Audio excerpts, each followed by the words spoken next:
Now let's take a look at how we use suffixes in English. Let's consider what a suffix is. It's part of a word that we add to the end of one word to change it into another word. And here's a simple example. We have the word friend, and what we've done is added this suffix ship, and we get the word friendship. So let's just look at some examples of the type of suffixes we can find in English. We have a group of suffixes that are used just for people. For example, EER. We use this for mountaineer or for engineer. We have IAN. We use this for musician or electrician.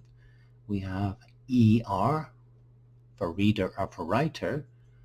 And we have EE. And our example here is employee or interviewee. There are some other suffixes we can use to talk about people, and let's look at these examples. We have IST, ANT, and we have OR or AR. And here are some of our example words. Artist or journalist. For ANT we have applicant or participant. And for OR and AR we could have actor or liar. Now let's consider some other noun suffixes we use that are not just for people. We have ness. And ness can give us words like darkness. We have the SION or TION with words like decision or information. We have ship, which gives us our example here of friendship. We have ism. Criticism is an example here.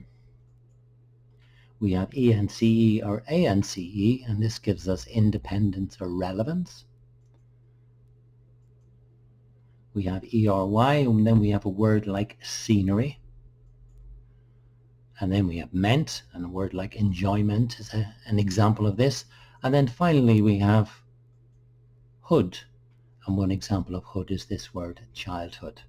And it is important to learn these different suffix forms and to recognize them and to understand when you can use them.